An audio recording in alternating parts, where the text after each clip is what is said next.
Thank you, everyone. Just a little about myself. My name is Ibrahim Haruna. I'm the chair of the PBAT Academics and Professional Strategic Planning Committee. We helped to put this together. And myself, Mr. Femi, also part of the committee. And we have Dr. Joyce, who, as I saw that she's busy, she's not able to be part of the planning. So I'm the founder and CEO of Envision Learning Solutions, Envision Consultancy Services of Canada, and also co-partner Techify Nigeria, and also Strategic Technologies in Nigeria. I'm not going to go through my profile and just a glance through for anyone that may be interested later. I'm going to go to the next levels to officially introduce Mr. Femi Boyede. Please, who's going to be our moderator for tonight? So please listen to his short bio. Mr. Olufemi Boyede is the convener and lead of Talking Trade and Investment Global Patrick Theme. He is the managing director.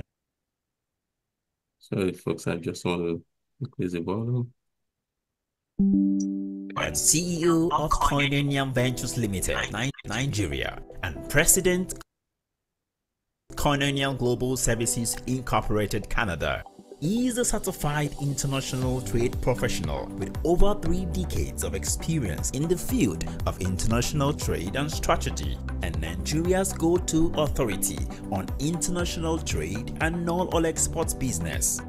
He is an expert in global business environment, international marketing, trade research, finance, supply chain management, and a seasoned expert in navigating the complexities of global trade generally. Mr. Boyede boasts an impressive career in government, private sector, and international consulting roles. He is the organizer of the annual Nigerian Non-Oil Exports Conference, Exhibition and Awards (NNECEA) and convener National Policy Dialogue on Non-Oil Exports. Let's welcome Mr. Olufemi Boyede, CITP. Thank you so much. Mr. Femi, you see, not be my photo. You didn't even put your MBA too. Okay. No Okay. problem. Before I introduce Mr. Femi, I actually skip the agenda for today. We have Mr. Femi who's going to be moderating. Then we have Professor Yemi Oke. Mr. Femi is going to break him on board shortly. Then after that, we'll have our speaker today. Mr. Femi is also going to do the intro. And then we have the chair of this cluster in the PBAT Academic Professional. We have different areas of interest, which we call clusters. And then we have, this happens to be Mr. Babatunde A, who is the chair of that cluster. And after that, we'll have our head of the directorate, Mr. Dr. Soyode will be giving the closing remark. Mr. Femi, I think I'm going to hand over to you, and you can do justice from there. Okay? Over to you, sir. Thank you very much. And I will try to be either lazy or escapist by not making any opening statements, since we are privileged to have our national convener and chairman with us here tonight. It is a privilege that we are having him address us today as the newest shining tier leader, senior advocate of Nigeria, Professor Yemi Oke. So please let me first allow you to give us a welcome and opening remarks before we go into the business of the day. It is my privilege to introduce Professor Yemi Oke, please. Thank you very much, Mr. Boyede, for the introduction. Let me thank the organizers and the entire management team of private academics and professionals. If for one, particularly grateful because we've not allowed those negative trends out there and the challenges we've collectively face as a people to dampen our morale. We've started well and we've continued well, and I only hope we'll continue to stay the course, because it's not to start a journey, progressive journey like we started collectively, being think tanks, putting ideas together as volunteers, not only for the current administration, but beyond. We are all united by one objective: to get Nigeria, our dear country, working again for the benefit of all. Either you stay in the diaspora or you are resident at home in Nigeria. That said, I've been receiving a lot of punches from people, also occasionally commended by some. The topic that we're to discuss today is a very difficult one, highly problematic. I only just circulated something on the platform.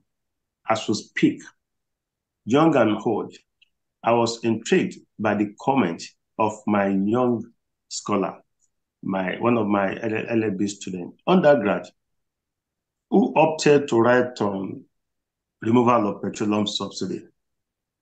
Honestly, we don't even have the time to supervise those students because of survivor game that we all play here. So the young guy pulled up that topic and I was, will you be able to survive these murky waters, talking about subsidy issues, being a topical issue, hot cake. So I read through and I was intrigued by what the young guy put through. It was just kind of objective, telling us what the law says and the progressive direction that the petroleum industry had charted for us. Then, as a people, we have a choice. Do we stay by our old tracks and remain where we are, or being to follow a path that will lead ultimately to progress, which is the contentious issue when we talk of subsidy and appropriate pricing for petroleum products in Nigeria. And it's central to everybody's survival. I'm not excluded too. I've had to buy those petroleum products at expensive prices and rates. And I know my colleagues out there, either in Nigeria or abroad, they also have had to pay slightly more, perhaps higher, for those products. Then that's why we are. We are all victims, are all actors in this game. So I'm going to sit back as I listen to other experts to guide us through this. And I know the world is listening because we're going to put out our position out there for others to know. We're not about willing and gnashing. We're thinkers. We're thinking our country through these difficult times, which we know definitely will never last forever. It's a human job we're doing. Nobody is paying off for the services, and we've continued doing that relentlessly. I pray the owners of the land will continue to bless us. May the Almighty God reward our selfless service to our nation and our fatherland, as well as humanity in general. God bless you all. I wish all of us a very happy deliberation and discussion. Listen, have a good evening. Thank you. Yeah, thank you so much, Prof, convener and national chair. We appreciate those very inspirational and optimistic remarks. And just a few, very few points, probably from academia, from what I read in the university. I studied a book by Bertolt Brecht, The Good Woman of Szechuan.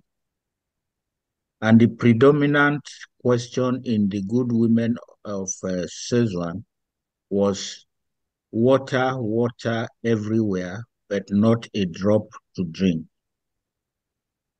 Water, water everywhere, but not a drop to drink. In one of his novels, the late Grandmaster Chinua Achebe had written about a man, Okonkwo, who lived on the bank of the River Niger, but was famous for washing his hand with spittle. And every time I remember these two adages, it makes me think about what the current situation in Nigeria is. And it is based on those that I believe that our topic today, periscoping the current fuel crisis in Nigeria, the causes, the challenges, the opportunities, and the way forward. I believe it is not only topical, it will help us to make very meaningful, reasonable, and strategic contributions to government's efforts as we try to navigate the difficult waters. And of course, we have a very, very renowned person, renowned and knowledgeable person to talk about this topic today, even though naysayers would begin to think that we are giving the platform to a Dangote Refinery stakeholder to present or defend their positions. I hold a completely different opinion. For now, the people will say it is better to celebrate what you have. And as of today, it's not just the only thing we have, it's the only functional thing we have, and that's the Dangote Refinery. About up to 3-4 years back, Nigerians who have knowledge of this sector had probably packed 70% of their hopes on the emergence of a locally, indigenously owned petroleum refinery, and it was going to be the major creator of employment. It was going to be the major source of fresh foreign exchange earnings for Nigeria. It was going to boost the national GDP. It was going to take the burden of payments and huge delving into our foreign reserves. He was going to do all of that. In fact, it was going to be a Bobo Niche, know it all, do it all, providing all the solutions to Nigeria's not only energy problems, but by and large, the national economy as a whole.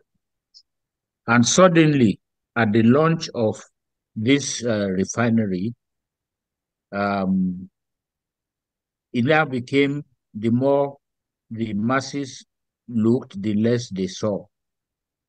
The more they had, the less they understood. And that's where we are today. Again, talking realistically, a lot of people put out the argument there that when the PBAT administration came on board, petrol was 197 naira per liter. Those people don't tell us what the exchange rate was when it was 197 naira per liter, and probably look at it in comparison with what today's current exchange rate is. Has there actually been any movement or any differential in prices if you look at the concurrent or concomitant exchange rates at all of those? So all of this we will look at tonight, but let me remind us that our objective here is actually to periscope, to probably think, even when we don't know for sure what these causes are, what could they be, what is humanly possible, are there still opportunities for Nigeria, and what should government be doing to take advantage of these opportunities, whether it is in creating jobs, whether it is in boosting foreign reserves and what have you. And we have a seasoned expert here today, Engineer Babajide Soyode, graduated from CMS Grammar School, Lagos in 1960. Hey, I raised my hand. That was the year I was born. BSc chemistry. Independent child. Thank you very much, sir. He had a B Bachelor of Science, Chemical Engineering, Purdue University, Indiana, 1965. Master of Sciences, Chemical Engineering, Clarkson University, New York, 1968. Harvard Program for Management Development, 1980. And a very, very lengthy professional experience in design, engineering design in the United States, 1967 to 1974. And I'll just pause there. You can read up the detailed profile much later. And I have the privilege and honor now to invite him to please take us through his presentation. Mr. Engineer Babajide Soyode, we appreciate your setting out time and we would like to drink from your wealth of knowledge and experience. The floor is yours, sir. Thank you very much. Highly honored by this invitation, and I am personally pleased that some professionals at home and abroad are really sitting down to understand the problem for fuel supply in Nigeria, which is not really a problem, except that the elites don't want to wake up to reality. We want to continue to play the role of Akpa and Yoruba saying, or prodigal son, forever and ever, and to think we will get away with it, and we will develop along with other countries in the world that we should be developing with, and in this role enjoying cheap fuel. And we have now almost permanently, I hope, cause problem for ourselves. Naira is devalued. That means everything we own, pension, savings, home, developed without our fault. All right. And so I would say it's not a problem. I think I've worked with, I think Sammy Babatunde knows me quite well. And I try to always to take the easiest way, the easiest solution, which is the obvious solution to a problem, even though people may not want to accept. But let me just go back a little before. I will focus on Nigerian refineries, the wealth of Nigerian nation, which is not much appreciated. All right. But before that, let me give you some background. Before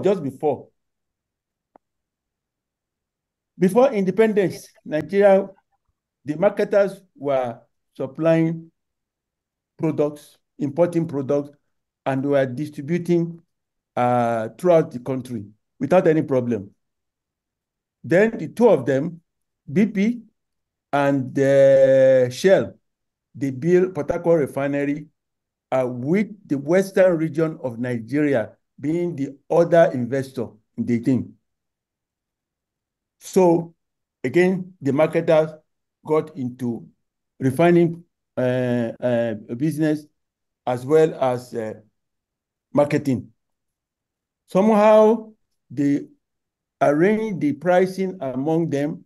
Government was not involved at all, and there was no problem from Lagos to Maiduguri.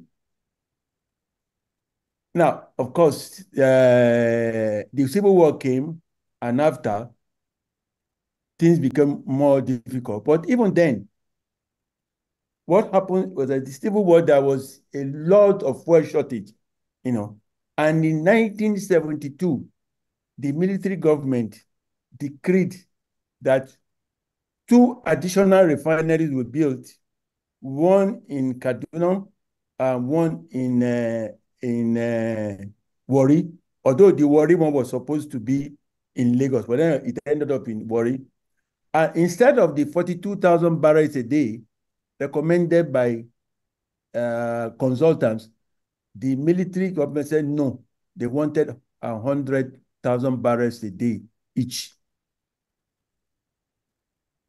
The 100,000 barrels a day in Warri was not much of a problem. But in Kaduna, the consumption at that time was very, very low. All right. So NPC, who had the responsibility of developing this refinery, decided to put a fuels refinery and a lube oil refinery together. 50,000 barrels of fuel, 50,000 barrels of fuel, of lube oil. And for the lube oil, we were import crude oil from Venezuela. Okay. And part of this reason is that the lube oil refinery will also produce asphalt or bitumen, which was intended and was indeed used in construction of Abuja, which was just been approved as the capital, the new federal capital. All right. All these things went. Warri Refinery was completed in 1978 without on budget of 334 million naira. And I repeat, 334 million naira in 1978. And the Kaduna Refinery was completed on a budget of 340 million naira in 1980. Everything went on well. Now, also, the government, the Supreme Military Council, approved a network of pipeline and depot to be built, which were all built, so that Nigeria became singular in Africa that has extensive product distribution network. Of course, most of which have run down now. But again, these facilities were built. So by 1980-82, we were really, really comfortable. The refineries worked, all right? Then Port Harcourt Refinery was built commissioned in 1989. Again, it went off well. In 1989, President Babangida approved that subsidy will be introduced, right?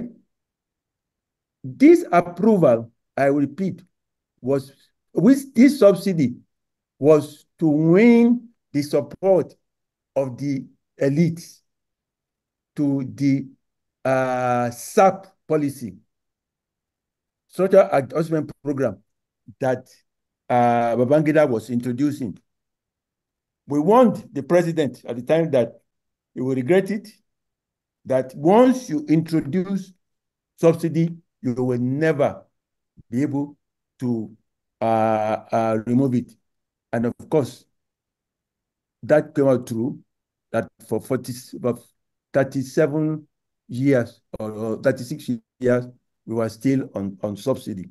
So that's how subsidy, but that was not bad. Let me give you precisely the terms of subsidy at that time in 1989. It said that NNPC shall allocate 250,000 barrels of crude oil a day to the 3 refineries running at $2 a barrel, when the oil was selling at $18 a barrel on the global market. That means $16 a barrel is the subsidy, on crude oil. Now, the basis of all the subsidy you're talking about is really on crude oil, not really fuel. You are sorry, but the thing is on crude oil, and the crude oil is the source of living for Nigeria. I hope I'm very, very clear.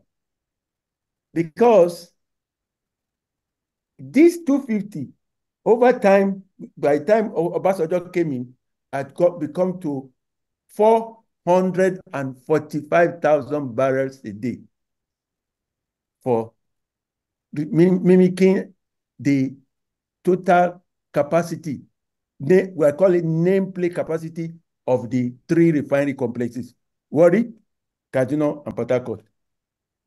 Never mind that actually, technically, these refineries could only function to produce about 370, all right? For various reasons, they could never do more than 370, all right? Up till now, even though the claim was in, the nameplate capacity is 445,000 barrels a day. But over time, we ran down the 3 refineries, doing maintenance, sourcing out, turnaround maintenance to expert, to actually running them down. Why? Because we wanted to be importing fuel. And the subsidy just kept ballooning. Instead of $18 a barrel, it went the full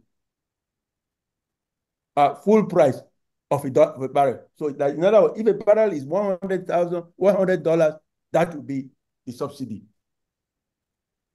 Now you see what has happened? Our own revenue was being targeted just to supply fuel for us. When Nigeria was producing, at that time, 89 to 2000 and something, we were producing about 2.4 million barrels a day. It was not too much of a problem. It was not much of a problem. People, they were ready to accept it. When Obasanjo tried to remove subsidy, it was shut down. When President Goodluck Jonathan tried to have, everybody went on strike. Of course, Buhari never even tried until Tinubu came and said, enough is enough. We must renew. But at that time, we were already dead as a nation. We were producing 1.2 barrels a day. We were not producing anything else, all right? All our infrastructures are deteriorated. We were importing rice. We were importing everything. And we got to a stage, and mark this, we got to a stage in which the oil we were producing, all the oil we were producing could not even pay for the subsidy of petroleum. So that is the stage we were when Tinubu said, no, we cannot go long. And I will state before I go to my presentation that unless President Tinubu went back and meant what he said, go back to the full subsidy removal, our problems will never end. Because what has the subsidy done?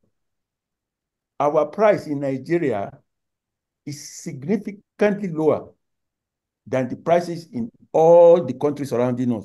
So our fuel were being smuggled from Nigeria into these countries, therefore aggravating our situation. And this is why that Tinubu must measure so that at least we will recover the cost of our crude oil from the fuel we are consuming. If they want to smuggle some products, okay, fine, they can do it. But the ones we are producing, we must recover the full cost. Because until we can start producing everything, a manufacturing company and so on, we are still going to develop on crude oil, and our situation in Nigeria will never, never improve. Now, I will go to my presentation. I will not spend... Yes? Sorry, engineer. Yes? So that we can take out substance from every segment of your comment. Okay. I wanted to just ask a question, not to put you on the spot. So from anything, I don't mind. I mean, yes, sir. So you from cannot put me everything on the you spot have, at all. I assure you. From what you have presented so far, explained so far, sir, would you therefore say that the major cause of what Nigeria is going through right now is subsidy? Is subsidy the reason for scarcity? Is subsidy the reason for high price? And I ask this question because I am aware that in the Nigerian environment, a school of thought has it that the current high price of PMS and allied petroleum products is actually because of the crude oil swap arrangement that previous administrations, especially the immediate past administration, had made, promising for 10 uninterrupted years that they will use crude oil, Nigeria's crude oil, to pay for the monies that they were borrowing. Does it have a role? Please, don't believe it. Don't you believe it? Okay. Yeah, I just wanted Look, to throw that you out. are consuming. You are consuming your savings. Yes, no. Whether you are consuming from Stanbic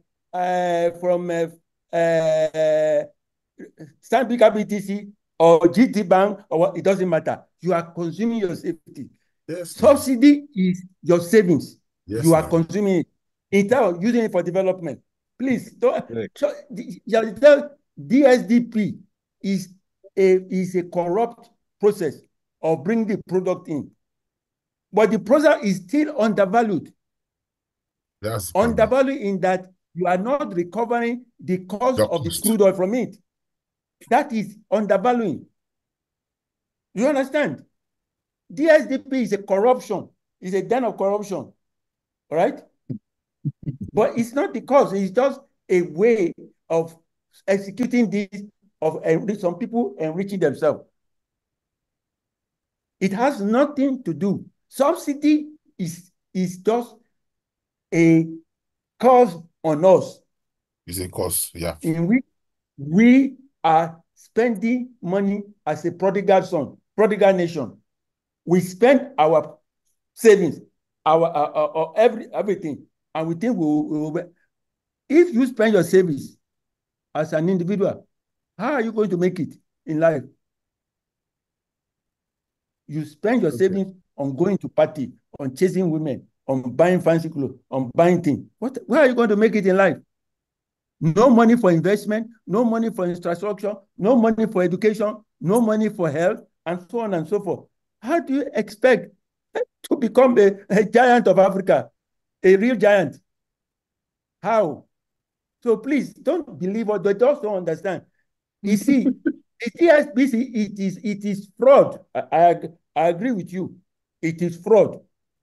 It's just a way for them, having deliberately run down the refineries, which cannot produce. They want to now really go to maximize their revenue in foreign exchange. That's all. Because if they are processing the crude in Nigeria, they will not have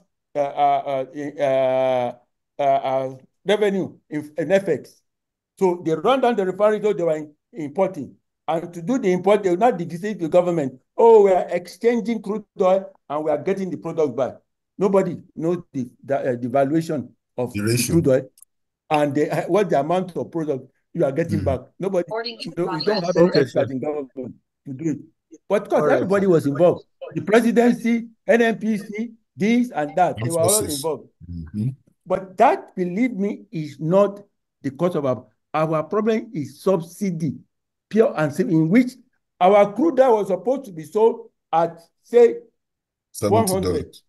So we are now subsidizing at, I have a say, question.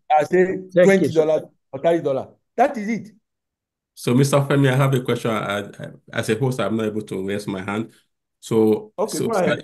is it the same around subsidy? So, anywhere in the world, be in United States, England, or Canada, there's no way. There is subsidy, right? There's subsidy. We subsidize electricity. We subsidize power. We subsidize everything. So how come that as a country in Nigeria, there's nothing wrong in subsidy? So why can't we manage? Why can't we manage our own in such a way that instead of people now like telling it or using it as a sort of stealing, can we do it in such a way that the subsidy actually go to where it's supposed to subsidize? But I am surprised you guys are asking such a question. Those questions are not. Look, Canada is subsidizing, but are they subsidizing fuel? They will be subsidizing agriculture. They will subsidize education. They will subsidizing health. Are they subsidizing petrol for you? It's criminal. It is what you subsidize, and the subsidy is going to only a few people, less than 5% of the population. Those who own cars, especially. Is there a way to make it go stop subsidizing diesel? They cannot go only PMS. Only PMS. And with the result that the cost of manufacture boomerang, and we were paying, believe me, we were paying the highest price for diesel in Nigeria, for the worst quality diesel, in the name of continuing to subsidize petrol for the elites. For us, I would say all of us. Sorry, so I also please, I think the economics of it does not even make sense. We have 8,000 border posts around Nigeria. The countries around us, they are more than us, and we can't manage those posts. You can't subsidize a commodity you cannot differentiate. Is something you are selling at even $500 here, and they are selling in next door Benin $1. It's not possible. I mean, the same thing, Cameroon, we're just deceiving. The arithmetic of it does not rhyme. I'm sorry to say. I think it's better we have. You are right. No, you have got it. You got it. Don't be sorry. It's the truth. It can't work. It's the fact. It doesn't make sense. It doesn't mean we are human beings. And then we are not doing anything in agriculture. There is no subsidy. The government is not spending on agriculture. We are spending less than 4% of our budget on agriculture. That's why there is flood all over the place. We can't dam River Benue. We can't dam River Niger so we are just not getting it right. The whole thing is in shambles. I'm sorry, sir. So what I will take from that, sir, is that we are not getting it right. I do not think that completely precludes the relevance of subsidy and the fact that if we were getting not for fuel. Sir, Mr. Femi, please let me add one thing. Not for fuel. Well, because of the nature, sir. Be for fuel. It's used to tax and do road development. Let me complete that. It would have been great because it's easier to collect. It is use-based. Sir, the subsidy does not go round in equity because not everybody use those things. It's only we using big cars. I see people using Jeep to carry children to school here. So, but in the developed economies, they use the tax on petroleum products because of ease of collection to develop their road, to do everything. They can't use it because we don't even collect tax in Nigeria. We don't collect tax in Nigeria. That opportunity is forgone. Yes. Okay. We don't collect tax in Nigeria. Okay, let's hear the question for some. I will crave your indulgences, sir, because we do have a time frame within which to complete this thing. So I will crave your indulgence to please let us look at the topic again. Periscoping. What are the causes? What are the opportunities therein? What is the way forward? Engineer Soyode, we will appreciate if you then go to your presentation, and then we can come back to the rhetoric and the questions and answers. Thank you very much, sir. The main cause is you are subsidizing the elite. Fuel consumption by the elite. It is the main cause. And unfortunately, the elite, because of selfishness, don't realize it and say, no, we don't want subsidy. Go and fix our road. Go and fix our school. Go and provide us security. Our army cannot even fight some idiots, some hooligans attacking us from the north. Because they will say they don't have money. And probably true. So I think we are now in a position to start fighting to solving it. And that's why I say the president must remove all the subsidy. All. They are beginning to remove it now. Shortly, they must remove all. And if they remove it all, they will find that Nigeria will not die. In fact, we shall grow. How we are going to grow is what I'm going to start up now. Great. Okay? So Thank you, sir. Let's go to the presentation. You want to have any question? No, go ahead. No, go ahead, sir. We'll take the questions after. Okay. Okay. Go on. Background. Okay. I will look at the Nigeria indigenous refineries. Those that means the refineries built by Nigerians, whether they are mainly the major refineries. I'm not talking about modular refineries, but they don't really come into the equation now. I'm talking mainly the NNPC, the three NNPC refinery complexes, the Dangote Refinery, and the complex being built by BUA in Cross River. Now, I'll look at the state of the refineries, the requirements to attain status of global hub for supply of petroleum products. Plainly speaking, this means Nigeria can become the hub for supplying petroleum products because of our refineries. We can supply all of Africa, even Europe, from Nigeria. And again, this presentation was made in end of July to National Assembly, House of Representatives Committee on Petroleum Resources Downstream in their retreat in July in Port Harcourt. I made the presentation. And then where do we go from there? So go on to the next. Please move to the next page. Move to the next one. There's no point. Okay. The state of Nigerian refineries. Oh, sorry. Go back. Go back, please. Go back. Go back, please. To 4. Yes. There are the technical data on Nigerian refineries. They are modular. Oh, no. You are moving so fast. Oh. Go to 4. Yes, okay. There are 4 to 5 modular refineries. That means between 2,000 and 10,000. So they don't really, they are total about 30,000 barrels a day. Those are really they don't matter. They cannot produce product on spec without extremely high additional cost. Crude supply logistics facility is generally a problem for them because they are, except for a few which are located in a flow station. All others really are, they have problem of supply. And in any case, they are insignificant in Nigeria's future. Hydroskimming refineries. These are the most simple major refinery. And there are 3 of them. Port Harcourt Refinery 1 and Port Harcourt Refinery 2.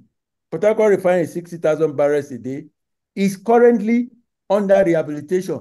That is the one we have been saying they will start next month and next month and next month, and yet it's not been started. Go to 5, please. 5. Okay, good. The products of that refinery cannot meet specification. This is very important. Even after the rehabilitation that is going on. However, the refinery can be upgraded to meet product specification standard and for additional incremental capacity gain. No problem with crude oil supply. Oh,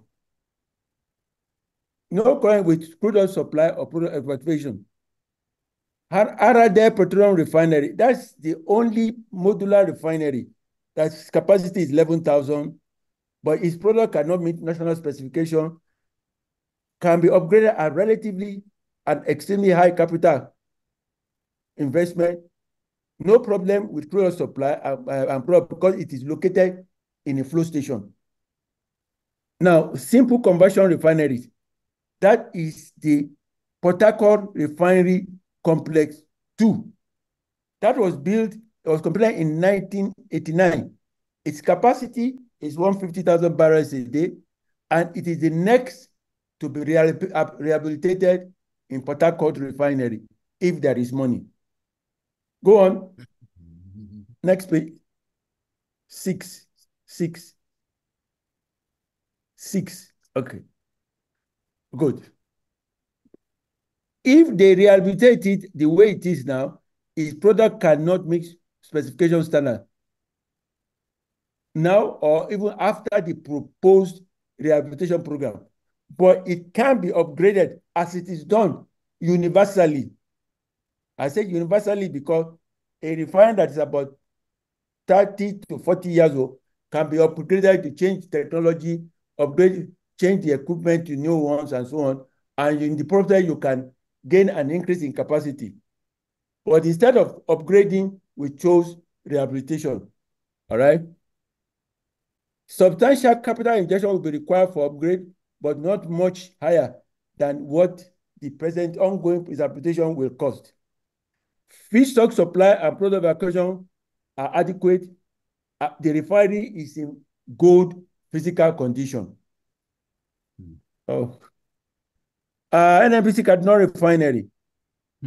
Capacity is 100,000 barrels per day, 110,000 barrels per day. Fuels product cannot meet national standard specification. Lube product can meet international specification. Designated for rehabilitation after rehabilitation and commissioning soon. It has not started, but they say it is ongoing. Next one. 7, please. Okay. As I said, the fuel product specification cannot meet international standard, even after the proposed rehabilitation program. What I'm saying is that the proposed rehabilitation, if it is allowed to go on, will not use your specification products. Can be upgraded to meet national standards, product specification, as is done in Canada, in United States, and so on. It is a standard thing. It's no big deal. All right? Fixed supply pipeline needs to be complete reconstruction. Product evacuation pipeline needs complete rehabilitation. The refinery itself is in good physical condition. The same thing for Warri Refinery. Same thing. So go on. 8, please. 8. Next program. 10. 9. Go on to 9. Next, please. Now, we now have complex refineries. Dangote Refinery just being started up in September 2024. The capacity is 650,000 barrels per day. State-of-the-art technology and facilities by reason of recent establishment. Products will meet standard national specification when fully commissioned by end of September, this one. Fixed supply logic can handle supply from any part of the world. The refinery was designed to process at least 100 different crude oil from different parts of the world. Product network evacuation, feedstock supply logistics is not a problem because this feedstock comes by sea. And product logistics is not a problem because they can go out by sea and they can also go out by road. I can handle 2,900 trucks per day. The next refinery, which is under design, is Bua Refinery. It is 200,000 barrels per day. It is proposed. Will have some same modern characteristics at Dangote Refinery. Go on. Go on. In summary, and this is what I want to listen to, summary of Nigerian refining asset, global standard, 850,000 barrels per day. Upgradable refineries of upgradable refinery, 445,000 barrels a day. Potential capacity gain, 89,000 barrels per day from upgrade. Total potential national capacity for refinery is 1,384,000 barrels a day. 1.4 million.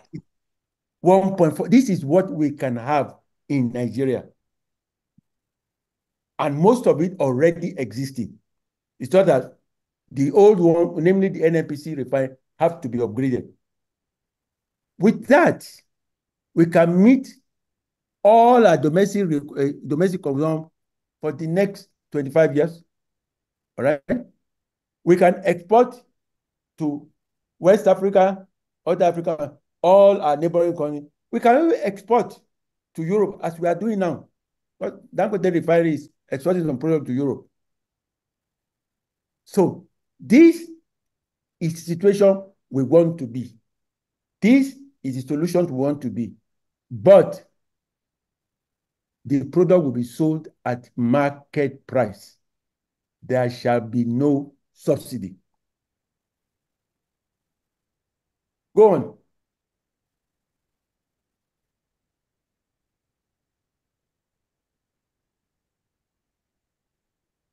Now, what are the requirements to attain status of a global hub for supply of petroleum products? One, sufficiency to meet, number one, to meet domestic supply sustainably. In other words, no product shortage will be allowed, will be tolerated for internal supply. Stable surplus to meet contracted external supply obligations competitively. In other words, if we're going to be a hub, we have to be able to honor our contract supply, and we are going to compete with international prices. Consistent product quality specification meeting global standards. Inferior product, in other words, Euro 5, Euro 6, Euro 6 specification. Competitive export terminal tariffs. In other words, our tariffs, our terminals must be competitive. Now, they are very uncompetitive. Internal crude oil supply sufficiency is not a critical requirement. Please listen to this. Internal crude oil supply sufficiency is not a critical requirement, provided import facilities are available. In other words, we can import crude oil. Japan, they importing all their crude oil. Most of the African countries are importing all their crude oil, all their products.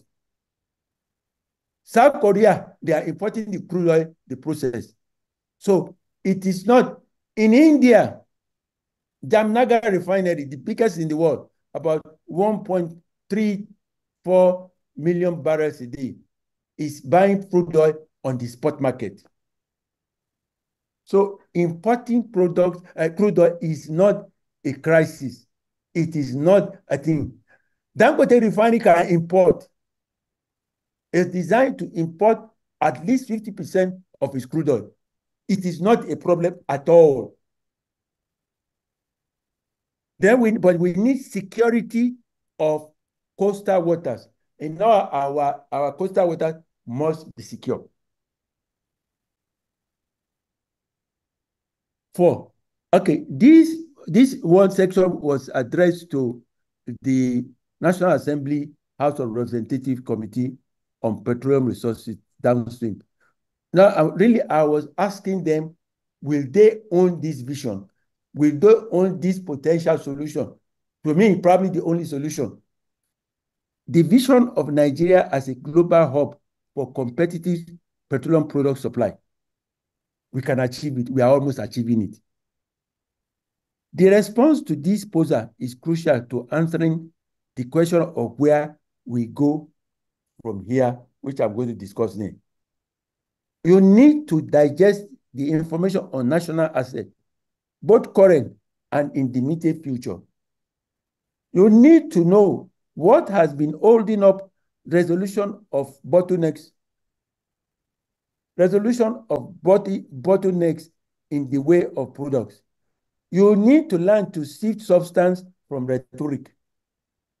This will probably boost your enthusiasm. Now I'm addressing this to the National Assembly, and perhaps you may understand too. So where do we go from here? These are specific, no rhetoric. First, we consolidate all 3 existing refineries. We call it refining companies. I think Samuel will tell you more. Sammy, into one company. Yes, why do we want one company? What does it mean to have a company that doesn't make profit? They don't even have account. No audit. Except you want to have board members that can have making money, introducing their friends, and management that can have their own businesses and so on. So the first thing, consolidate all the 3 into one. Each refinery will have own refinery manager, but you have one CEO for the 3 companies and one board of directors, not 3. In other words, single corporate organization based in Abuja under a chief executive officer, one refinery refinery manager, no executive company is director or company secretary at the refinery, no board of directors. Again, this will reduce the overhead of the refineries by about 30 to 50% immediately. Why? Because a lot of corruption is going up at the top. 2, we then commission a global process technology companies to prepare conceptual studies for upgrading the refineries to meet the following requirements. 1, fuel products that must meet national standard for specification and also can cope with global standards. Maximum processing capacity feasible without changing the crude oil distillation column foundation. I think somebody will understand this. In other words, I don't want to spend too much money in building in another column and this and that. We are going to maximize just what we have, optimize what we have. All right, this is what I mean by that. Yeah. Then they will now recommend to us additional capacity possible for upgrade. So if you upgrade, maybe it's 10% or maybe it's 40% or without changing foundation, they will do it. I hope I'm being clear, but I will take questions later. Third one, privatize the single refining company under the following criteria. NNPC L Limited to hold no more than 25%. Actually, I've changed my mind. They should hold 0. I'll come back. I changed my mind. They should hold 0. Let them just remain crude oil, supplying crude oil to all the refiners. Don't bother with refining. And I'll come back to it later. The communities and public to hold no more than, let's say, instead I said 20%. No, it should be more now. The major private shareholder can hold as much as they want, but not more, except the public shareholding. I hope I'm clear. Yes, Next sir. one. Go on. Go on. Cost of upgrading concessions to be recovered separately by government from equity sale. In other words, even though government will spend money now for the conceptual study, conceptual design, you will get the money from the person buying it. In other words, really, government will have nothing to waste. Conceptual studies recommendation for the refinery must be carried out and completed within 36 months of privatization of the refining company. In other words, we don't want them to go by there and convert the refinery storage time into depot. They must remain refinery. If they fail, they've lost their money. Pure and simple. Dangote and Boa refinery should be linked to the national products pipeline network. A study is being done privately by somebody else for Dangote Refinery. I don't know about Boa. Crude oil supply should not be a problem. As I say, it's really not, I don't want to discuss it because it's not really an issue. Other matters shall be treated in discussion session. Go on. And the last slide. Next. That's one. Okay. That is really, I'll say this is where I was coming then, this is where I'm coming now.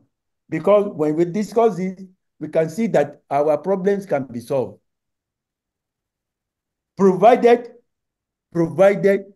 and addressing to the elite, we are not hooked up on subsidy. Appropriate pricing. How is the price going to come? How can somebody who spends $20 billion to build a refinery, you are asking him, when is his price going to come down? From where? From where? Thank you very much, sir. It's a very simple thing. You build a refinery, you must recover the cost of the crude. Number one, you cannot even negotiate that. Thank you very much. You must recover the cost of refining, and you must make a little bit of profit. Is there anything wrong with that? Absolutely not. Thank you very much, sir. When the elite are asking this girl, price must come down. You know what? If the crude oil price crashes, the price will go down. It has something because it must compete. Thank you so much, sir. Crude oil is where the price is. Thank you so much, sir. Usually we have 20 minutes for the main speaker, but we know that you did us a very big favor to accept to speak to this topic. And I've done it. That's the end of my discussion, my presentation. Nothing else to. If you want to discuss the pricing that's going on, I can explain some things to you, but to me, it's just two big boys are fighting themselves. Sorry, sir, I'm going to have to pause you there. Thank you very much. And to Engineer Babatunde, I'm afraid, much as we also appreciate your content and expertise, I'm going to have to limit your intervention to just 10 minutes so that we can spend the last 25 minutes or so discussing, so that participants will also have a say in today's webinar. I note the advocacy for the local, I don't want to say Dangote, the local refineries to be able to import. And for a layman who is not energy savvy, and that's the way that 80% of Nigerians would think, wouldn't it be an aberration for us to go and import crude when that is the biggest blessing that God endowed Nigeria with? Just a food for thought. No. And maybe not at all. Sir, please, I would like not at all. No, please. No, Nigerian crude is premium. We can sell it and buy cheaper crude. Absolutely. We can sell it and buy cheaper crude. Thank you so much, sir. Please, okay, sir. Engineer Babatunde. Please come on. Okay, sir. I'm going to donate my time for more discussion session because I know that from the main platforms that we have on PBAT, 1,001 questions. My only extra a clarification to your question is already been partially answered by Engineer Soyode, and that is that we really need to have a right perspectives to some of these things going on in the marketplace and with regards to these international commodities of crude oil and the petroleum or refinery and petrochemical products coming there from. And that is, they are all international commodities traded publicly. And if you can get it anywhere cheaper, you should be free to do it. And that is what we call the real principles of a competitive market that should benefit the populace if there's no abuse of opportunities. So really, if I'm producing burning light crude in Nigeria at a premium of almost $90, and I have a refinery or refineries that can process up to 100 types of crudes. The whole idea behind the numerous types of crudes is that they are able to take up the worst quality of crude oil from the ground and turn it still to the very best of products. I will surely, as a refiner, merchant refinery, I will go and buy the crude from $60 and then still transform into the same premium products. So if we have that understanding, we should not think that selling crude and buying crude is as if we are mortgaging what we have. It's not that simple and straightforward. When we put numbers behind it, it becomes clearer. I, for one, will not put my money in any investment. I will prefer to buy crude in Nigeria because even that crude sales between Nigeria, represented by NNPC, and Dangote or any other local refineries, was only allowed to be traded in Naira, but at the prevailing exchange rate, so as to minimize pressure on Forex. Correct. So to that extent, there is no way that imported crude will still not be cheaper at the same exchange rates if it is a poorer quality. So we should be referencing those statements about importing or non-importing crude and exporting crude or products with respect to their qualities and their prices. With that little rider, I would like to yield the rest of the minutes to enrich our discussion. So, Mr. Chairman, so you can open the floor. Just before I let you go, Engineer Babatunde, just before I let you go and let others come in, would you say that part of the solutions, remembering that part of what we want to do today is to make recommendations, would you say that part of the potential or possible solutions here would be to sell off the existing three or four government-owned refineries to individuals to operate it? Because again, the numbers don't add up. The humongous amount of money in foreign exchange that have been sunk into turnaround maintenance of government-owned refineries in Nigeria, the mere emergence of Dangote Refinery in 2024 seems to lend a light to the seriousness of government in turning or rehabilitating, renovating, or relaunching government-owned refineries in Nigeria. What's your response to that, sir? Thank you very much, Mr. Chairman. My response is this: it's already on the platform. In our February summit in Abuja, the recommendations made by Engineer Babatunde Soyode today were 100% in that document. So if anybody goes back and open that document up, especially the flip book that you gave us, wonderful material, you will find these recommendations all plain and straightforward. In fact, plus the fact that as at that time, we have an estimate also from Engineer Soyode of about $3.3 to $5 billion as would have been able to transform those three refineries all together under one PPP company. That is the public-private partnership company where NNPC or Nigeria, government represented by NNPC or anybody, whether MOFI or Minister of Petroleum Resources, should not hold more than 20-25%. But now you are hearing him today saying that maybe you should even go down. I know where that result is coming from. And I said it in one of our exchanges very recently.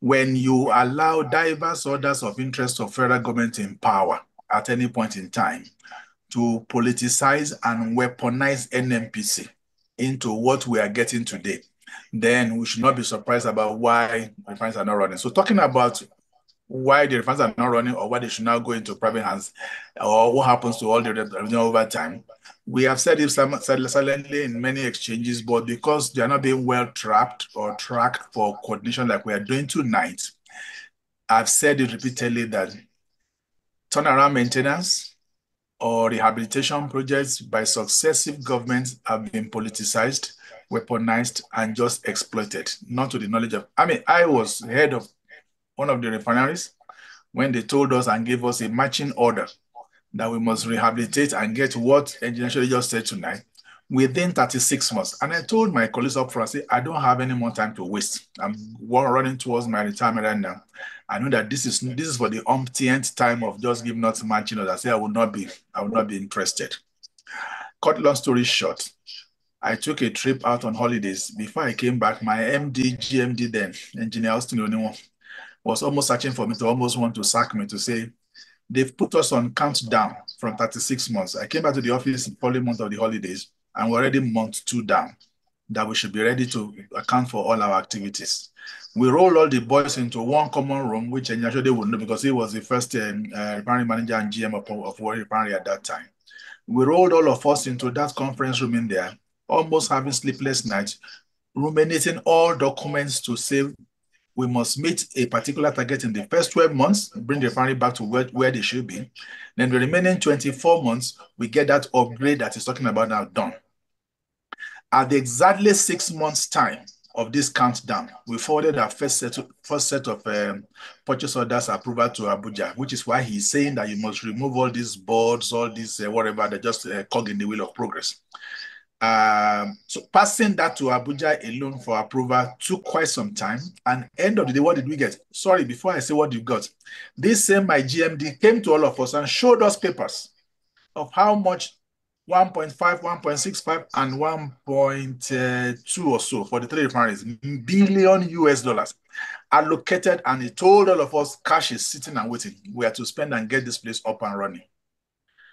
At the exactly 6 months' time, we filed in our first set of purchase orders to say, now approved, because you didn't give us approval at location. So we have to take all approvals to Abuja.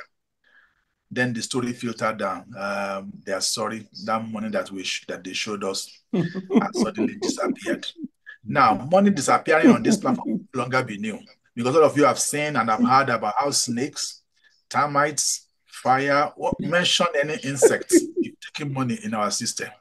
Imagine the state of my heart and my mind at that level when I've already sworn just 6 months before to say, I'm not going to waste my time again. We have burnt midnight oil. We have labored and worked with contractors and assembled ready to go. Then he told me the $1.5 billion set for Warri Refinery is no longer available. That for Kaduna to disappeared. The one in Port Harcourt to disappear. That is the history behind why everybody was losing confidence in NNPC. But it is not NNPC, and that's why I've corrected on the platform. It is federal government using his own tools or his own reps, like either MOFI or MOPR, the Minister of Petroleum Resources, to utilize NNPC just the way they want. If you give NNPC the room, this engineer should tonight, I must put it on record. Time will not avail us. He was the anchor man in transforming NNPC to what will have become Aramco, Saudi Aramco today. But because of politics that we cannot discuss tonight, but I've said it before that if we want to move forward, we need to really discuss how to be one in purpose, in values, and in visions. But because this was different at that time, he himself was a victim of and truncated out of the system. But look at today right now from outside, see what he has been able to make out of Dangote Refinery. So to cut long story short, if we have to move forward, those recommendations, I think I would still want to support, sir, that we give ourselves, when I say ourselves, Nigeria as a nation as one, through NNPC or through whatever Minister of Resources, Petroleum Resources, a room to still hold that 20-25%. The reason being that until we diversify enough as to make this petroleum of non-effect, it will be dangerous completely to throw away all the controls onto the hands of the private. That is another that is happening between Dangote and NNPC and NNPCL. When you hear two big brothers fighting, They are really fighting as if that they are also colluding. So I'm sorry to say, but nothing is transparent or clear about them when it comes to this price point or whatever. But at least thank God we have one standard refinery today that can put his head above the shoulders of everybody in the whole world, and that is also easy for us to meet with all the other refineries that are on ground. But why? We need to break that chain of politics and weaponization of oil and gas in Nigeria. He said something about the 2.4 million barrels per day we are producing. That was way back, Babangida, that 1980, 82 to 85 to 89. We has at that time had a target to meet 4 million barrels per day. For 2010. That is 2010 is now about how many years ago now? 14 years ago. If we had hit 2.4 sustained or 4 million barrels per day production from our oil resources, even if OPEC limits our own international sales capacity to just 2 million, we can use this 1.4 million he has just agglomerated right now for refining industry locally without offsetting our OPEC quota. In other words, OPEC quota of 2 to 2.4 or $2.5 million barrels per day will be going and reaping us substantial forex, while we have 1.4, 1.5 balance. So 1.5 plus 2.5, we're just about 4 million barrels per day. But what happened? 2010 target. Till I'm looking at now, 10 years after me, even me have retired. We are now back to 1.2, 1.4, crawling to 1.7. We need to have some internal talks on another day and subject on how to debug that problem. And we've all known it is the big elephant in the room called corruption. If we get rid of it today sincerely and develop one common set of values, one common set of purposes, one common set of pursuits, I can assure you that the resources are still there, both human and material. The likes of them are the one that has graced us tonight, which is a wealth of experience to come out. At 83 years young, he's one that led the technical team to build what we are now proud of today in Nigeria. So who says we cannot do it? We can, but where's the willpower? God will help us. I hope I've tried enough, sir. Mr. Chairman. Thank you very much. The chairman will be speaking next. I am just the humble moderator of tonight's session. Sorry, Mr. Moderator. Thank you. And I'm going to be calling on Professor Yemi Oke in his capacity as a participant in today's webinar to make a contribution. But let me make it quite clear. My last paid employment was as export manager of Stanmark Cocoa Processing Company, a full subsidiary of Cadbury, Nigeria. And there was a year where I had to obtain Ministry of Finance approval to go to Cote d'Ivoire to import cocoa because we could not find enough, or the price of cocoa in Idore, 15 kilometers from Ondo town, where Stanmark Cocoa Processing Factory was, the farm gate price was higher than the international market price of cocoa. So if somebody has sunk in his money and he needs to recoup the money, government cannot legislate what it did not invest in. Just like I advocate when we are talking about export. You cannot regulate my export market price because you did not have any input in the cost at which I sourced the commodity for export. So let's get that quite clear. The point that I'm trying to make is to us to look for a balance. In my first trip to Dubai, we went to Abu Dhabi. And in Abu Dhabi, the government spent the money from the Commonwealth to build apartments, flats, government-owned flats for people. As soon as they graduate and they can get a job, they go and get subsidized mortgage to live, to have this thing. So every Nigerian will continue to think not in the terms of the economics of oil.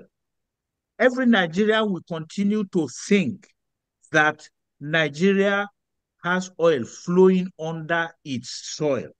So what I would really appreciate, whether here or in the general platform, are for us as PBAT to be able to bring up suggestions. Yes, the big elephant in the room is corruption. So when we have removed it, or how do we remove it? Thank you for throwing our attention back to the recommendations at the summit. And I, on behalf of Alhaji Haruna, I make a commitment that we will get a team to extract those recommendations, because those are the ones that will actually give value to what we have done here today. And on this note, I would like to invite the national convener and the chairman, PBAT, professionals and academics to please make his contribution or ask his question. Professor Yemioke, SAN. Thank you. Thank you very much. Let me thank everyone, particularly in Soyode. I don't know whether it's not Soyode, it's Soyode Egba or Soyode elsewhere. But Soyode Egba. It's Soyode Egba also. So I'm not speaking an Egba person because I'm very close to one Professor Soyode there, and I know it's the same Soyode. I know him. So, yes. Thank you very much, But my question is this: I'm not going to. I agree with everything you said. Don't represent my views too.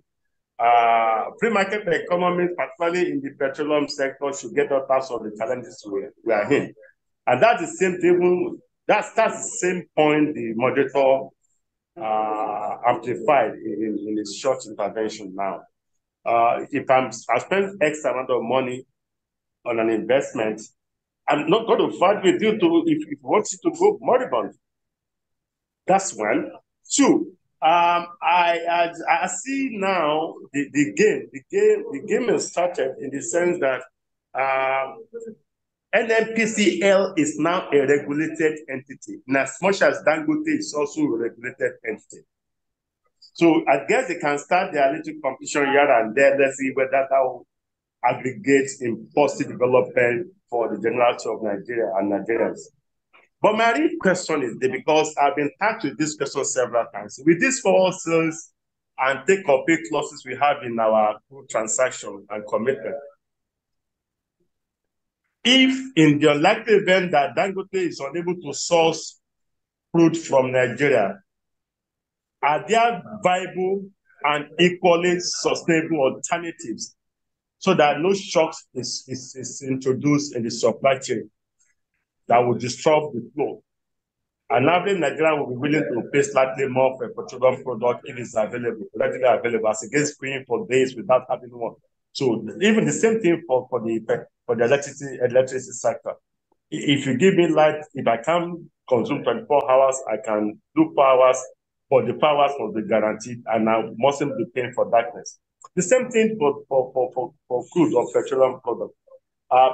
If Dangote is unable to source crude from Nigeria because of our dwindling fortune in terms of production, I've advocated that we should rate up production. A country doing 2.5, about 2.8 before, and OPEC gave us a quota of about 2 million, but now we're not able to meet that, and they have to slash that. Yes. Hopefully, we'll be able to up production, but pending that, assuming the 1.8, 1.7 that we produce is committed to forward sales, are there viable alternatives for that to get or source crude from anywhere in the world? If so, would those still be reasonable by the time it hits the market at the unit cost to end consumers? And as my brother said, it doesn't matter the kind of crude they are getting, because what we have at Dangote can refine the worst of brand. And so I want Soyode to guide us. Are we sure that should we assume that Dangote can source crude elsewhere in the unlikely event that it's not able to source sufficient quantity or quality and at reasonable prices from the Nigerian market? Can it source from elsewhere so that there's no disruption in the market? Thank you. Okay, let me get a little bit technical. There is a unit in Dangote Refinery, a process unit called residue fluid catalytic cracking unit. I repeat, residue fluid catalytic cracking unit. That unit can process almost any crude. You hear me? Any crude. In fact, Nigerian crude is too good for it. It's too sweet. It's too sweet. It's too light. All right, and it is the money maker in the refinery, and it was put there to enable us. We know that we will not have enough crude from Nigeria. We were not backing at them more than say 50% of our present capacity. In other words, not more than 325,000 barrels. Because if you get to the 650,000 barrels a day, so it was already in the design. So that's why I say all these things they're just grammar for nothing, just political wrangling. Exactly. Before now, Dangote was refining crude, was importing crude from Texas, US. All right, we can import crude from Venezuela. We can import crude from Saudi Arabia. We can import from Angola. And there's plenty of crude to import. And when we import, what we import, we will sell Nigerian crude at premium price. So what is it? There is no wahala at all. None. Absolutely. So believe me, sourcing of crude is not a problem. What is happening now is it's just a transit or transient cash flow problem. Because you need about $40 million or so per day to source crude for the refinery. And because it's just being commissioned, we don't have that cash. We owe too much money. All right? So by this time next year, when the cash flow is much better, the sourcing of crude will not be a problem. So you can never run short of crude because there's plenty. Look, across the Atlantic, there are many crude tanks waiting to sell crude oil. Spot price. So please forget about crude oil being a problem. It is only the domestic crude that we have problem because they are only based on Nigerian crude. They are designed. All right. But when you upgrade them, we can also upgrade to become as flexible as Dangote Refinery. Thank you very much, sir. We can import fruit from Port Harcourt or even from the Dangote and Lagos and go up north or go anywhere. So crude oil, please, is not remove subsidy. When you remove subsidy, end of story. Thank you very much, sir. Okay. I just I understand there is one hand up. Yes, before I call the engineer. Please, whose hand is up? Brother Abolade. Okay. Oh, Brother Abola.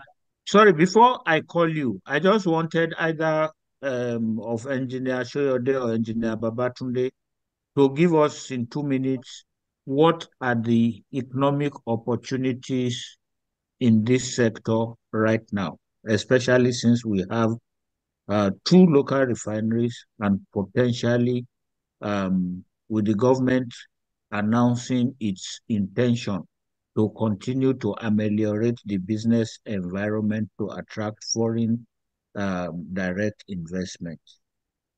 Beyond the pros and cons of importing crude oil, removing subsidy, in basic terms, what are the economic opportunities for Nigerians in the emerging petroleum market? Thank you. Petroleum or petroleum products or refining? Petroleum And by Petroleum that, industry. Because petroleum, I mean, I'm talking about the industry industry as a whole, sir. Maybe it would have been good for me to make a contribution before they make that, because that would be a summary of it all. Oh, okay. Great. Thank you. Yes. Please come on. Thank you very much, Dr. Bolade. I mean, Bolade Agbola is my name. I think I've known, I was a student in Warri, spending my holidays in Warri when engineer Soyode and his team were doing the wonderful job. They were in the duplexes when we were in the bungalows with my brother. So it's my pleasure meeting you. I'm sure you remember from the name, Engineer Agbola DPR. So I've been following the industry, and I think it is also, even though I'm an agri-economist by training, but honestly, the real thing is that we are in a transition, and I wish Nigerians would also address their mind to the way we transited when Dangote disrupted the cement industry.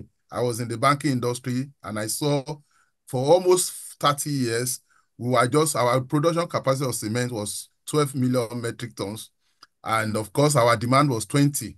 And when Dangote came in, there was a lot of furore and all the rest. But today, we can say we are net exporter of cement, and our price relative to other West African countries have been very, very, in fact, it's relatively low, because I did the check. In Lagos, in my village, it's 8,500 a bag, whereas in Ghana, it's about 10 to 11,000 a bag. So this disruption too, like you had in communications, the only thing I'm thinking about is that with the emergence of Dangote Refinery, I think all the resistance should have been done in 2016 when this project started, not now, because we're at a point of no reversion. And it is also inevitable that we go back and deregulate totally and remove the subsidy totally. I know that the problem NNPC is installing, which I believe the federal government is not being fair about, is the transition. Because yes, our currency seems to be undervalued. The purchasing power parity of our currency is about 950 based on some of the recent estimation. So maybe it can settle to 1,200 or the rest. But the government is also fighting the battle of unifying the exchange rate. So it has to be done in such a way that there will be an equilibrium. So maybe NNPC should have come out and said, yes, I am buying, although they issue a statement like that say, okay, we are buying from Dangote for the time being because the importers cannot import. But definitely, once production starts and the Dangote is producing, the pressure on foreign exchange is reduced, we will definitely move to that equilibrium. That could be in 3 months, that could be in 2 months or whatever. So I think that is the big elephant in the room. But to me, the real disruption is that the emergence of Dangote Refinery and the others that are following is an indication that we are really ready now to put our refining, petroleum refining, and Nigeria, the hub of petroleum refining and petrochemicals, which is also we are not looking at. So the economics of it is that we cannot really rebalance this economy unless we remove this subsidy. And honestly, the exchange subsidy, the petrol subsidy are the things that each time we address them, that we balloon inflation. Our inflation is out of the world. So to me, the key thing is that if we are able to allow market to determine price of our petroleum products and remove it, allow market to determine our exchange rates significantly with government intervention, then we can be thinking of a regime of moderate inflation. Europe during the COVID, the inflationary rate went to 9.something%. Today, it is down to 3 to 2 in some places. I think this country cannot transit to that area where inflation will be mild and sustainable, and we won't be having these smartly rises of inflation until we allow this thing to play. It's painful. It's terrifying. The cost implication, every prices have to be adjusted. So, but the only question I want to ask is that, is our local refining excluded from OPEC quota? Because it's also a shame that in 1971, sir, with due respect to my people in the industry, we are doing already 1.3 million barrels per day when we are 56 million people. And today, we are struggling 1.5. It's a total, to me, is an indictment of us as a people, honestly, that we couldn't grow this thing for several decades. Our population is rising, our demand is rising. So the problem is on ground. and we need to solve it. Although, I'm sorry to say, sir, just not talking too much, I was a petroleum forum yesterday, yesterday, and I learned the significant progress which we are not noting, which the indigenous companies that are taking over from the IOCs, like a Seplat that got to 27 million barrels per hour and turned into 67, and I mean Watersmith and so many of these indigenous companies. Orlando is also taking all those things. So the abandoned onshore, there's a lot of progress going on there. And if security is guaranteed, I think the future of the country is bright. I will end on that note, sir. Thank you so much. There was a question you asked, and I think Engineer Babatunde was trying to answer. I've already answered. It is true. There's no... Okay. The domestic consumption of crude does not take part in the OPEC quota. Okay. Thank you very much. Do we, Laji Ibrahim, do we have any other hand up? No, we don't. The question is still on the floor. Economic values. Yes, are you okay with the question? If there's any other person who has ideas, but because me, I'm a sworn eternal advocate of non-oil exports.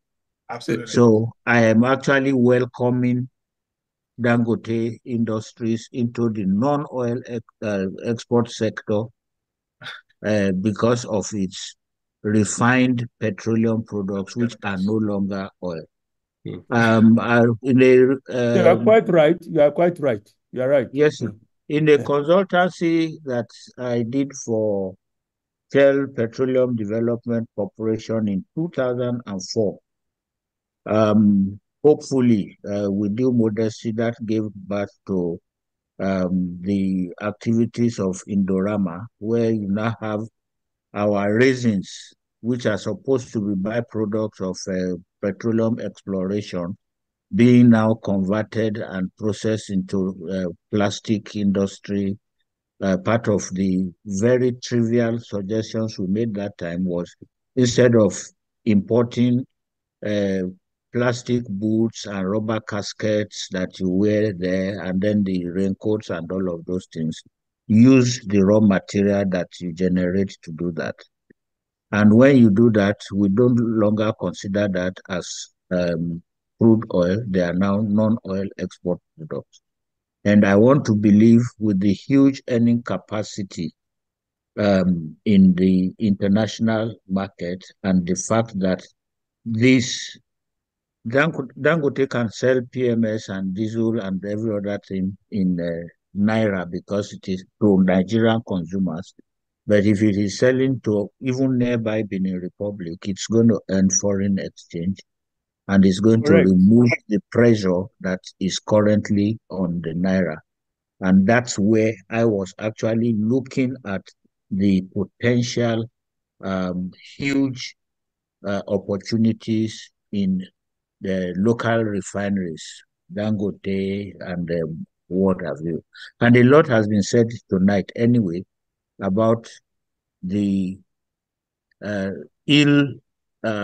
non-justifiable insistence or to regulate something that you did not create, and to allow market forces to determine how these things are done. And it is based on this that I would like to invite Dr. Adewumi to, unless the national convener has an intervention he wants to make, I would like to invite Dr. Adewumi to... Not from me for now, not from me, please. Thank you very much. Let me say something. You didn't really get some of the points I made.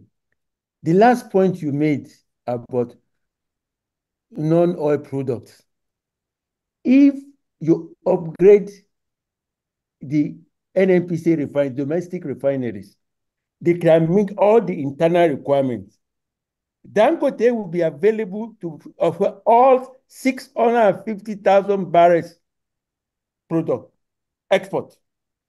That is why upgrading the NNPC refinery, because they were specifically cited for those markets. Kaduna, Warri, and Port Harcourt. They feed those markets. But Dangote was built for export. Get crude by import crude and export product. So if we upgrade the internal refinery, we can free 650,000 barrels a day for export. And somebody wants to make investment. You can buy NNPC refineries. You can buy NNPC refineries. To add to your non-export, non-oil exports, and even non-direct fuel consumption products from refineries and petrochemicals, you made a very good mention of the petrochemical side. I don't know how many of us will remember or will know that we used to have what we call LME petrochemicals. They transformed into Indorama. Exactly. Yes. Then after it has been transformed and sold out to private individual, because that one is not dependent on crude as a feedstock, crude oil, it's only taking gas. You will not hear PIM from that company. It's just making steady progress of profitability and even expansion, which was a case that our then MD of that same LME Petrochemicals, who now became later the GMD of NNPC, that is the engineer Austin Oniwo, made that case for both NNPC top management and the FEC, that's federal government, the owner at that time, to say, let us run this place as a business center and we can be making millions every year. They said no. The following year or two, it was sold out, and then here we are today. So bottom line is that if we can really agree on common purpose, values, and pursuits, all these beautiful dreams can come to reality, I tell you what, in less than the next 3 to 5 years. Because for the refinery side, domestic want to take up domestic, it will not take more than that 3 to 5 years of dedicated approach to it.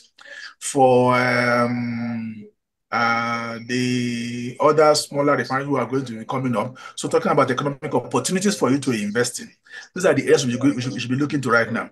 For example, I did say on our platforms, whatever we have to do to get rid of these insecurity challenges, especially by embracing and empowering state policing, because crimes have been defined and known to be purely local. You can't control it effectively from Abuja in every location. We can reduce the menace of this security on our creeks and on our oil fields and assets by more than 70%. If we can get that one done, our oil production is on the corner bend to move from that 1.7, 1.8 straight away to 4. And I can tell you that in the next 3 to 5 years, it can actually hit more than 6 million barrels per day. And at that particular point, by that same time frame, the refineries should have been restored back. Bua 200,000 will have been there. 1.4, 1.5 million barrels per day will have been on ground. Nobody would think about it. So, bottom line for our PBAT and for everybody who is positive of this nation is, let us support moves to cushion the current transition process. They say it takes 6 to 24 months for a good, sound and sound policies to take effect.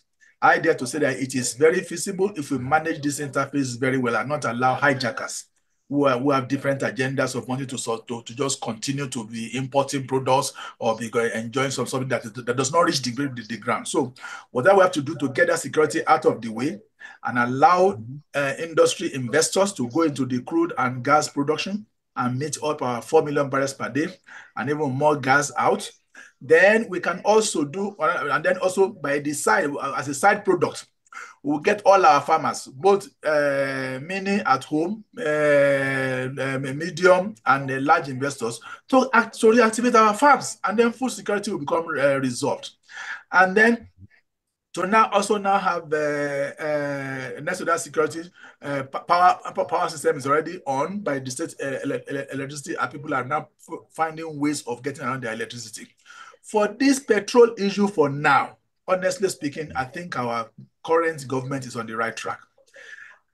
People in the large bulk of our middle strata of the spread in Nigeria cannot afford 1,000 or 1,000 plus of fuel. It's only for a season.